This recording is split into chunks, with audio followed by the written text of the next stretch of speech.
Some people appear to have known the imminent future on that fateful day. FEMA had arrived in New York on Monday night, ready for a bioterror drill. Spokesman Tom Cheney to Dan Rather. To be honest with you, we arrived on late Monday night and went into action on Tuesday morning. And not until today did we get a full opportunity to work the entire site other than the spot at Church and Day to which we were deployed. And Rudy Giuliani, mayor of New York, tells ABC's Peter Jennings that he was aware the towers would be coming down. What is going on now is a massive rescue effort. Do you believe it's hundreds or thousands? I really don't. I really don't want to say right now, Peter. I think it's going to be a horrible number. I saw people jumping out of the World Trade Center. I saw some of the firefighters who I know going into the building. And we were in a building in which we were trapped for about 10, 15 minutes. And we set up headquarters at 75 Barclay Street, which was right there with the police commissioner, the fire commissioner, the head of emergency management. And we were operating out of there when we were told that the World Trade Center was going to collapse. The World Trade Center was going to collapse. It was going to collapse. It was going to collapse. Similarly, Larry Silverstein, new leaseholder of the World Trade Center, regretfully declared that a decision was made to pull Building 7 by the end of the day, the last structure added to the World Trade Center complex. Let's hear Mr. Silverstein's actual words, delivered for our benefit in the 2002 PBS documentary, America Rebuilds. I remember getting a call from the fire department commander telling me that they were not sure they were going to be able to contain the fire. And I said, you know, we've had such terrible loss of life. Maybe the smartest thing to do is pull it. And they made that decision to pull, and then we watched the building collapse.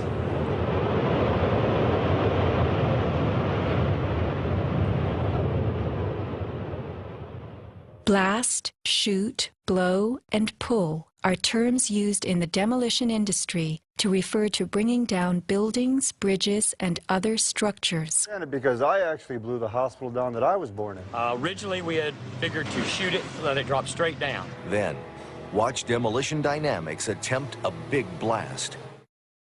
And from Ground Zero's own post-disaster wrecking crew. By mid-December, the Department of Design and Construction had leveled World Trade Center buildings 4 and 5. Hello? Oh, we're getting ready to pull building 6.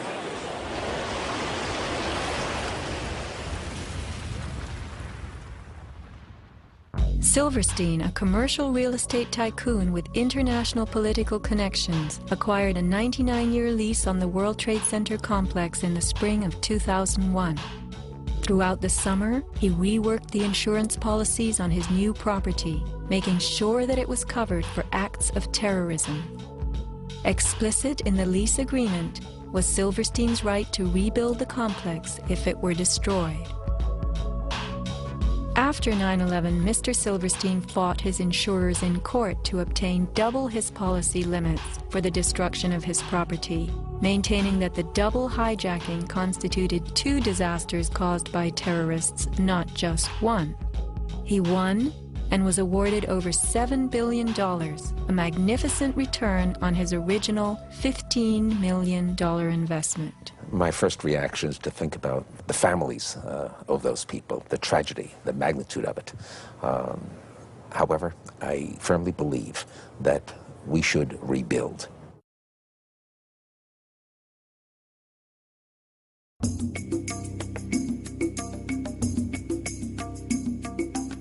Just in the last few seconds, another building, building number 7, one of the buildings in support of the World Trade Center towers, has collapsed.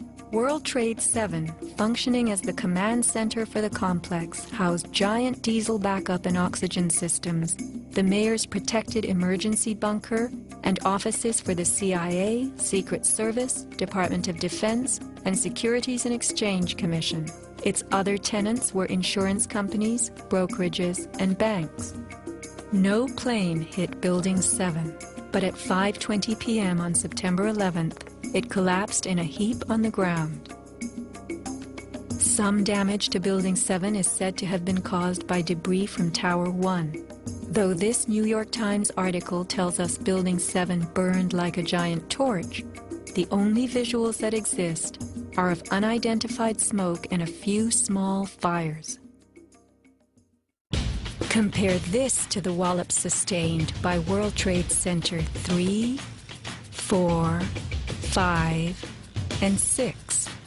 Positioned right below the towers, damage to the surrounding World Trade Center buildings was infinitely worse.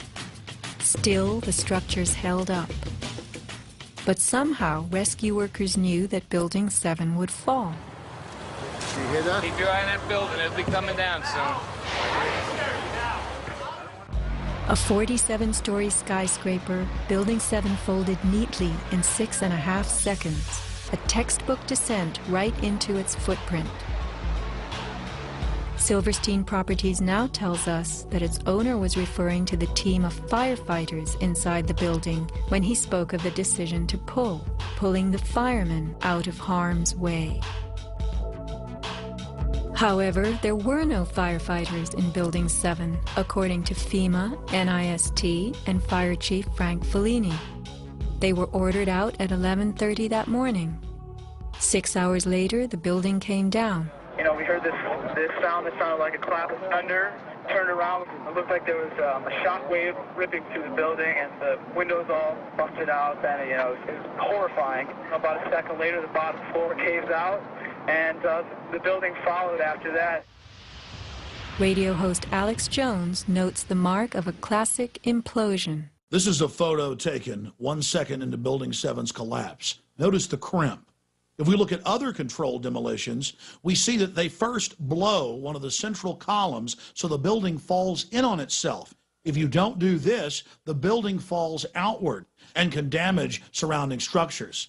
Building 7 had a classic crimp or wedge. Its central column was blown out first, so it didn't structurally damage buildings just a few feet away from it. Remember the mayor's emergency bunker? Ensconced on the 23rd floor of Building 7, it was retrofitted with superglass, water, oxygen, and its own generator. But Mayor Giuliani chose to find emergency shelter elsewhere on September 11th. Why Building 7? Even the media and its experts were confused. The History Channel interviews structural engineer Ramon Gilsans, who points out the obvious crimp and even speaks of the implosion. Engineers are not just focusing on the Twin Towers. The most disturbing structural event was not that the Twin Towers fell, but that Tower 7, ignited by flying debris, fell due to fire alone. Building 7 was a steel frame building, and is the first steel frame building that has collapsed due to fire. The failure of the building was an implosion. So it failed completely different than Towers 1 and 2, in which the floors failed first. Why Building 7? Let's ask the question again. As the WTC Command Center, was it the hub for the 9/11 plan? Also, in 6.5 seconds, lost forever were thousands of SEC case files on corporate fraud, including those relating to the notorious activities of giants WorldCom and Enron. A few indictments for stock fraud, but what of the $70 billion California electricity swindle?